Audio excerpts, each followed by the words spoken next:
ہمارا چینل فیضان پنجتن کو سبسکرائب کریں، لائک کریں، بیل آئیکن بٹن کو دبائیں۔ اللہ الصلاۃ والسلام علیک یا نبی اللہ صلی اللہ تعالی علیہ وسلم۔ اسی طرح سرکار دو عالم صلی اللہ تعالی علیہ وسلم اپنا خواب بیان فرماتے ہیں، اور سرکار علیہ السلام فرماتے ہیں کہ میں نے خواب میں دیکھا کہ خون کی نہر کے بیچ میں ایک شخص کھڑا ہے۔ خون جو ہوتا ہے بلڈ، اس کی ایک نہر جاتی ہے، اور نہر یعنی ہماری بھاشا میں کینال بول سکتے اس کو۔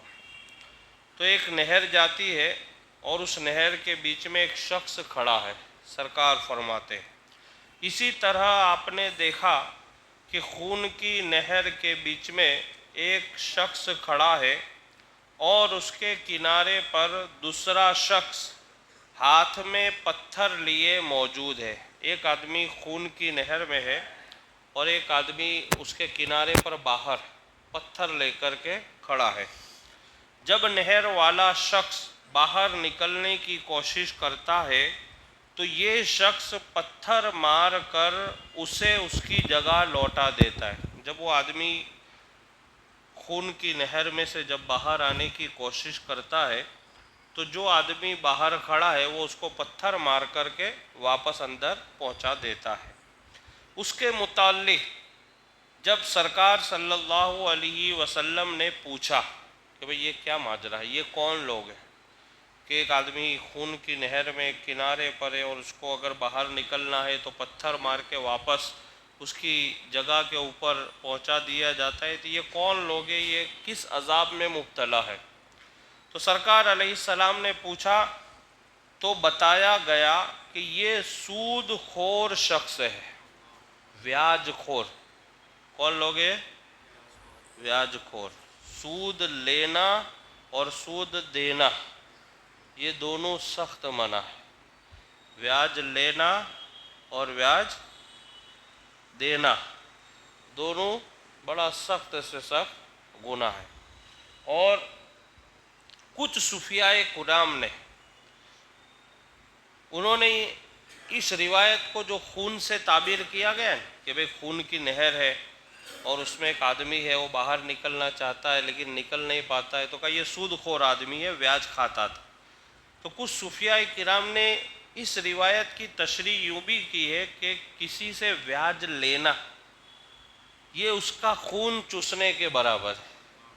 کیا ہے اس کا؟ اور آپ دیکھنا یہ جو بیاج والا جو مسئلہ ہے نا، یہ بڑا سخت مسئلہ ہے۔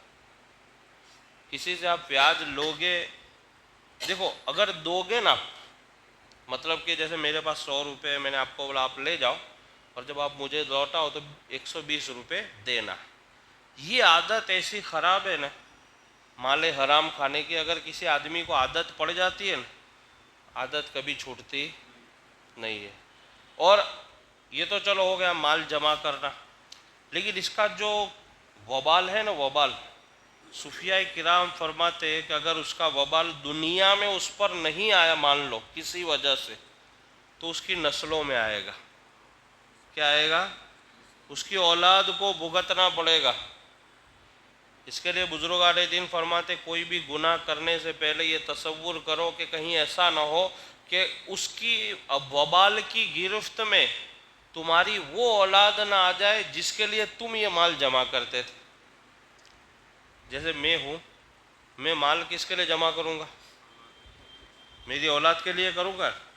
اب اس اولاد کے خوش کرنے میں اور ان کے آرام کے لیے اور عیش و عشرت کے لیے میں کیا کر رہا ہوں؟ مال حرام جمع کر رہا ہوں۔ کیا کر رہا ہوں؟ اور میری نیت کہ میں بہت سارا مال جمع کر لوں تاکہ میری اولاد اچھی سی زندگی گزارے، کسی کے پاس ان کو ہاتھ نہ پھیلانا پڑے۔ لیکن اب اس میں وہ مال جمع کرنے میں مجھے حرام اور حلال کی تمیز رہی نہیں۔ اب سرکار نے فرمایا تم نے جس کے لیے جمع کیا ہے اس کا وبال اس پر آئے گا۔ اور آپ دیکھنا، یہ تو بڑے تجربے کی بات ہے، جو لوگ اس طریقے سے مال حرام جمع کرتے ہیں اس کا فائدہ تو اٹھا نہیں پاتے۔ آخرت میں تو جو عذاب ہے وہ تو ہے، عالم برزخ میں قیامت میں جو عذاب ہے وہ تو حق ہے، لیکن دنیا میں کوئی فائدہ وہ اٹھا نہیں پاتے، اور پھر جب ان کی اولاد کی باری آتی ہے تو وہ اتنے پشیماں ہوتے، اتنے پریشان ہوتے کہ جس کا اندازہ ہم اور آپ نہیں لگا پائیں گے۔ اور یہ آپ دیکھنا بڑا سخت اس کا وہ ہے۔ یہ تو ہوا سود لینے والے کا، اور جو دینے والا ہے، دینے والا یہ ایک ایسی بیماری ہے نا کہ اس کو آپ یوں کہہ سکتے ہیں کینسر سے بھی ڈینجر بیماری ہے۔ اس میں ایک بار آدمی اگر ڈوب گیا بیاج دینے میں، اگر ایک آدمی ڈوب جاتا ہے، خالی آپ کا پاؤں بھی اتنا سا چلا گیا نا، پھر نکالنا، بوڑھے بزرگ لوگ کہا کرتے تھے، ہمارے ادھر تو بولتے تھے گجراتی بھاشا میں کہ ویاج نے تو گھوڑا بھی نہ پہنچی سکے۔ سمجھ میں آئی بات؟ یعنی ویاج کی رفتار اتنی اس کی رفتار اتنی تیز ہوتی ہے کہ ایک طرف اس کی رفتاروں کو رکھا جائے اور ایک طرف گھوڑے کی رفتاروں کو رکھا جائے، گھوڑا بھی اس کی رفتار کو پہنچ۔ اس کے لیے اب جو لوگ ویاج پہ پیسہ وغیرہ لیتے ہیں ان کا قرض اترنے کے بجائے ان کا قرض بڑھتا ہی جاتا ہے، اور وہ خود ہی کہیں گے اس کی وجہ سے میں ڈوب گیا، اصل رقم تو ایک طرف کھڑی ہے، بیاج اتنا ہو گیا ہے۔ تو یہ ایک ایسی بیماری ہے، اس میں آدمی ڈوب جاتا ہے، نکل نہیں پاتا ہے۔ اس کے لیے اس سے لینے سے بھی بچو اور دینے سے بھی بچے۔ کس سے بچے؟ دینے سے۔ دونوں چیزوں سے بچنا ضروری ہے۔ ایسا نہیں کہ بھئی میں تو دیتا ہوں یا میں تو لیتا ہوں، یہ نہیں۔ اور راستے بھی مت تلاش کرو کبھی بھی۔ بہت سارے لوگ میں بہت زیادہ تکلیف ہو، یہ ہے وہ ہے، پریشانی نہیں، آپ حلال طریقے سے آپ راستے تلاش کرو، اللہ بہتر راستے عطا فرمائے گا آپ کو۔ تو اس لیے سرکار علیہ السلام فرماتے کہ میں نے خواب میں ایک آدمی کو دیکھا کہ خون کی نہر میں باہر نکلنے کی کوشش کرتا ہے، وہ نکل نہیں پاتا ہے۔ تو سرکار علیہ السلام نے فرمایا کہ یہ کون ہے؟ تو فرمایا یہ سود خور آدمی ہے، بیاج خور آدمی ہے، قیامت تک اسے خون کی نہر میں رہنا پڑے گا۔ اللہ اکبر۔ کب تک رہے گا وہ؟ قیامت تک یہ خون کی نہر میں رہے گا۔ میرے پیارے آقا صلی اللہ علیہ وسلم کے پیارے دیوانوں، انبیاء علیہ السلام کے خواب بھی چونکہ وحی کے درجے میں ہوتے، نبیوں کے جو خواب ہوتے، سپنے، ہمارے اور آپ کے جیسے نہیں، ہمارے سپنے کا کوئی معیار نہیں ہے، لیکن نبیوں کو جو خواب آتے، جو سپنے آتے ہیں، وہ وحی کا درجہ رکھتے ہیں۔ کیا رکھتے ہیں؟ اور وحی کا مطلب یہ ہوتا ہے کہ اللہ کی طرف سے اپنے نبیوں پر اور رسولوں پر جو پیغام آتا ہے اس کو وحی کہا جاتا ہے۔ تو یا تو اللہ تعالیٰ اپنے نبیوں پر وحی حضرت جبریل علیہ السلام کے ذریعہ بھیجتا ہے، یا تو خواب کے ذریعہ بھی بھیجتا ہے، اور بھی اس کے بہت سارے الگ الگ طریقے، وہ ایک الگ عنوان ہے۔ میرے پیارے آقا صلی اللہ علیہ وسلم کے پیارے دیوانوں، نبیوں کے خواب بھی چونکہ وحی کے درجہ میں ہوتے ہیں، لہٰذا خواب میں جو حالتیں دکھائی گئی ان کے سچے ہونے میں کسی شک و شبہ کا امکان نہیں ہے۔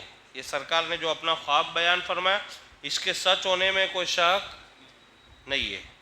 اور اللہ تعالیٰ نے اپنے محبوب بندوں کو برزخ میں ہونے والے عذاب کے یہ حالات بتائے ہیں جو مذکورہ جرائم میں مبتلا لوگوں کے ساتھ نہ معلوم کب تک ہوتے رہیں گے۔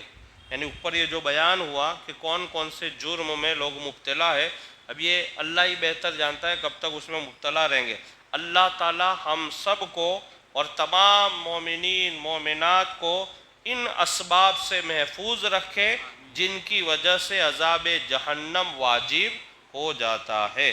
اللہ سے دعا ہے کہ اللہ رب العزت مجھے اور آپ تمامی حضرات کو برزخی عذاب سے اور آخرت کے عذاب سے محفوظ و مامون فرمائے۔ چینل فیضان پنجتن کو سبسکرائب کریں، لائک کریں، بیل آئیکن بٹن کو دبائیں۔